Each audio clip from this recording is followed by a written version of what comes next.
Le apparizioni di Porzus. Le apparizioni di Porzus costituiscono un capitolo significativo nella storia religiosa di questa piccola frazione delle Alpi Giulie, in provincia di Udine. Si narra di eventi straordinari in cui la Vergine Maria è apparsa a Teresa d'Asch, una giovane del luogo, fornendo messaggi spirituali e ispirando una profonda devozione nella comunità. Vediamo come sono andati i fatti. Teresa d'Asch nacque il 10 settembre 1845 a Porzus degli Slavi, dopo la mezzanotte, e fu battezzata nello stesso giorno. I suoi genitori, Giuseppe e Caterina Grimaz, sposati nel 1827, accolsero con gioia questa attesa benedizione divina, nonostante la loro condizione di vita modesta. La famiglia d'Asch conduceva una vita semplice e povera, come la maggior parte degli abitanti del luogo, poiché il terreno accidentato forniva solo alcuni raccolti, mentre il resto era costituito da prati e pascoli. Nonostante le difficoltà, Teresa cresceva come una ragazza buona e docile, partecipando attivamente alle attività quotidiane dei suoi genitori. La giovane Teresa sperimentò precocemente le sfide della vita, mostrando una debolezza fisica, ma il suo spirito era indirizzato verso la fede. Frequentava regolarmente la chiesa parrocchiale e si dedicava con attenzione alle lezioni di catechismo tenute dal parroco Don Giuseppe, apprendendo così le verità fondamentali della fede cattolica. L'8 settembre 1855, giorno di festa in onore della nascita della Beata Vergine Maria, una giornata solenne che di norma richiedeva la celebrazione della messa, Porzus si trovava priva di tale rito a causa dell'insorgere del colera. La malattia, che aveva già mietuto vittime nel paese, aveva colpito anche Don Giuseppe che si era dedicato con impegno all'assistenza dei malati. In questa situazione drammatica, si verificò un evento straordinario che avrebbe lasciato un'impronta profonda su Porzus e, in particolare, su Teresa d'Asch, una giovane di appena 10 anni. Una domenica, la madre di Teresa si accorge che non c'era più erba per dar da mangiare agli animali. Preoccupata per la situazione, chiama Teresa e le ordina di scendere a valle per cercare dell'erba. La piccola Teresa, timida, fa notare che non è appropriato lavorare durante un giorno sacro, come le è stato insegnato dal sacerdote nel catechismo. La madre risponde in modo categorico dicendo: "Noi mangiamo, quindi anche gli animali devono mangiare".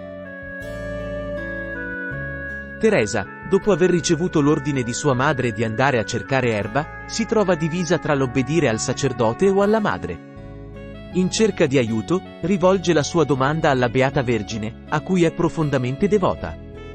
Arrivata al prato e pronta per lavorare, qualcuno le toglie la falce di mano.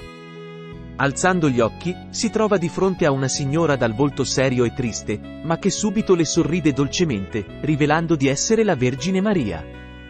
La Vergine rimprovera gentilmente Teresa per il lavoro in un giorno sacro e la consola dicendole di non temere. Teresa, spiegando alla Madonna la sua difficoltà e la paura delle punizioni da parte della madre, trova comprensione. La Vergine stessa prende la falce e taglia personalmente un po' d'erba per Teresa, garantendole che sarà sufficiente. Poi, esortando la giovane, la Madonna la invita a diffondere il messaggio di santificare il nome del Signore e i giorni sacri, evitando bestemmie poiché ciò causa dolore al cuore materno e offende il figlio. Infine, la Madre di Dio scompare improvvisamente, ma non prima di aver sorriso a Teresa. Tornata a casa, Teresa racconta alla madre l'evento straordinario, suscitando incredulità sul volto di quest'ultima, sebbene traspaia una profonda gioia. Quando la madre si rende conto che la piccola quantità di erba raccolta è sufficiente per quel giorno, il giorno successivo e persino per lunedì mattina, rimane toccata, e la notizia si diffonde nella comunità. Tuttavia, non tutti credono alla storia di Teresa. Alcuni suggeriscono alla ragazza di chiedere un segno alla Vergine, mentre altri la deridono. Il 16 settembre 1855 avviene la seconda apparizione di Maria Santissima a Teresa. Durante la messa della domenica successiva, la signora ritorna e appare accanto all'altare con un vestito ricoperto di rose, chiamando Teresa. Inizialmente spaventata, Teresa parla a lungo con la Vergine, che le chiede di completare la figura di Gesù crocifisso e di diffondere il messaggio di pregare il Santo Rosario ogni giorno, fare penitenza per porre fine all'epidemia di colera in Italia e coltivare una forte fede nel Signore. La Vergine ordina a Teresa di alzare le mani, e la ragazza obbedisce. La Madonna imprime sul dorso della mano sinistra di Teresa una piccola croce dorata, che rimane visibile in modo permanente. Teresa è accompagnata da un'amica che non percepisce né vede nulla, ma osserva sorridendo in incredulità mentre Teresa parla con una presenza invisibile. La visione della croce sulla mano di Teresa è confermata quando la ragazza stessa la osserva, rendendosi conto che è stata impressa e sarà visibile per sempre. Tornata a casa, racconta l'accaduto alla madre e le mostra la croce che ha sulla mano. La madre appare sbalordita e crede alla figlia decidendo di mostrare la croce al sacerdote, che ha provato a farla sparire strofinandola e lavandola con acqua, ma tutto è stato vano perché la croce era ancora impressa sulla mano di Teresa, diventando sempre più bella. Don Giuseppe morì qualche tempo dopo di colera. Un prete si reca in paese per amministrare i sacramenti. Vi appare anche Monsignor Nicolò Tiossi, vescovo del paese. La ragazza si fida di lui e il prete le crede. La Madonna appare ancora 2 volte a Teresa in quel periodo. In uno di questi incontri, la Vergine le rivela un segreto che Teresa custodirà gelosamente: nessuno potrà sottrarle un indizio o una parola dalla sua bocca. A chi cercava di indagare o porre domande, Teresa rispondeva che a Maria piaceva che si recitasse il Santo Rosario. Quanto al contenuto del segreto, possiamo ipotizzare che la Madonna abbia rivelato il futuro di Teresa, indicando che la giovane si sarebbe consacrata completamente a lei e al suo divin figlio. Se fosse stato un segreto destinato a essere divulgato all'umanità, sarebbe già stato rivelato da tempo. Durante l'epidemia di colera, Teresa perde entrambi i genitori e si ritrova sola con un giovane zio di 19 anni.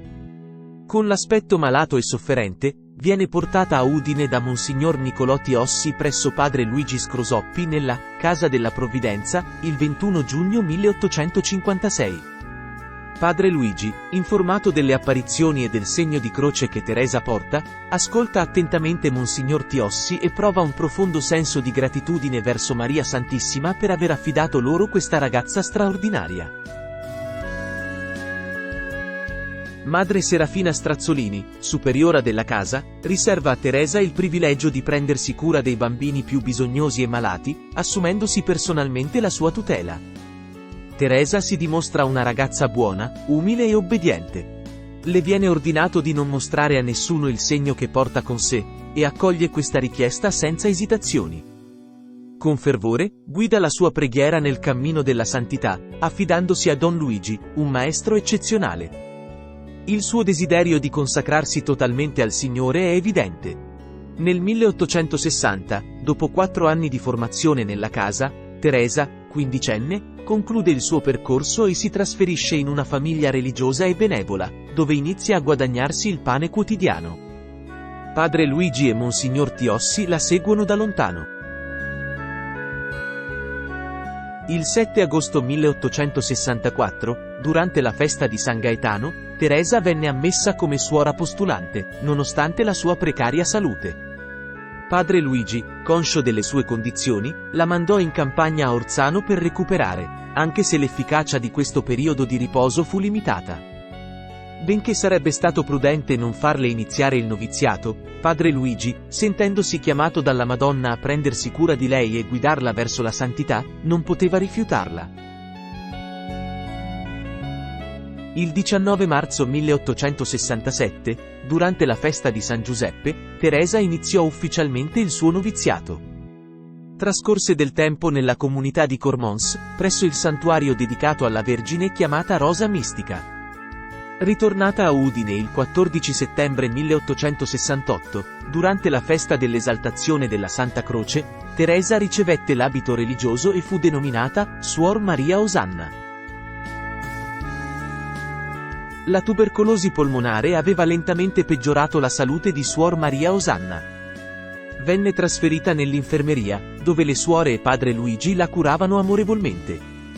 Padre Luigi, portandole personalmente un panino a metà mattinata, tenne la sua mano, segnata dal misterioso simbolo della Vergine, sentendo il suo debole polso. Durante la malattia, la croce sulla mano di Suor Maria Osanna, originariamente dorata, perse il suo splendore e diventò rossa. Dopo la morte della suora, la croce si trasformò in bianco e tutta la comunità del collegio si recò a baciarla. Il 17 agosto 1870, Suor Maria Osanna lasciò questa terra, non riuscendo a raggiungere nemmeno i 25 anni. Nel frattempo, a Portsmouth, dopo l'apparizione della Madonna, si osservò un fenomeno straordinario. Il luogo dell'apparizione rimaneva sempre fiorito, e la neve si scioglieva prima rispetto ai dintorni. Gli abitanti di Portsmouth, colpiti da questo evento, si riunivano ogni domenica e per tutto il mese di maggio per pregare il Santo Rosario. Nel 1885, la comunità decise di erigere una modesta cappella. Nonostante la Madonna non avesse richiesto la costruzione di un edificio sacro, come avvenuto in altri luoghi di apparizioni, i fedeli decisero di farlo, per non dimenticare, e, per non lasciare cadere nell'oblio, un evento che stava trasformando la vita della parrocchia. Nel 1886, all'interno della cappella, venne collocato un dipinto raffigurante l'apparizione. La figura della sensitiva non appare come una bambina di 10 anni, bensì come una giovane di 25, l'età che aveva Teresa al momento della sua morte. La veggente tiene il segno della croce nella mano sinistra. Il messaggio è inciso in alto in modo lapidario. A sinistra si legge, santificate le feste non bestemmiate, mentre a destra c'è scritto, osservate digiuni e veglie. Nel 1913, la cappella è stata ampliata e arricchita con l'aggiunta di 2 statue. Una di queste raffigura Santa Teresa d'Avila, e alla base si trova un'iscrizione parzialmente leggibile, Santa Teresa ora pro nobis. Il 21 gennaio 1953, la cappella fu finalmente benedetta dal vescovo ausiliare di Udine, Monsignor Luigi Cicuttini. Il nome, Madonna de Sesul, appare per la prima volta in un articolo di Venuti nel 1988. Il 26 maggio 1992 si svolse il primo pellegrinaggio presso la Cappella dell'Apparizione, un evento religioso che ricevette copertura dal Messaggero Veneto e dal telegiornale regionale. In seguito, l'arcivescovo Alfredo Battisti si rivolse ufficialmente a Portsmouth il 21 ottobre 1992, e il 14 novembre firmò la lettera di approvazione del piccolo santuario. Al termine dell'omelia del 21 ottobre 1992, si esprimeva la speranza che Portsmouth potesse diventare un centro di spiritualità per la riflessione e la preghiera. Questo progetto vide la sua prima pietra benedetta la prima domenica di settembre 1999. Da quel momento, si sono susseguiti numerosi pellegrinaggi, con la partecipazione di diversi vescovi friulani e stranieri nelle funzioni liturgiche. Il culto di Teresa d'Ash, Suor Maria Osanna, è strettamente connesso alla devozione verso la Beata Vergine, venerata con il nome di Madonna di Sesul. Nelle vicinanze della cappella è stata scoperta una sorgente miracolosa, la cui acqua sembra aver contribuito a guarire da molte malattie. Un esempio di questo potere curativo è rappresentato da un ragazzo udinese che, paralizzato e in fin di vita in ospedale, fu immediatamente guarito dall'acqua della fontana nel luogo dell'apparizione. Attualmente, numerosi pellegrini giungono dalla zona di Udine e dalla vicina Slovenia, al confine con l'Italia. L'afflusso di pellegrini si intensifica principalmente da settembre a novembre di ogni anno. Gli avvenimenti legati al luogo delle apparizioni vengono divulgati attraverso la pubblicazione di opuscoli e libri che narrano i messaggi e la vita di Suor Maria Osanna.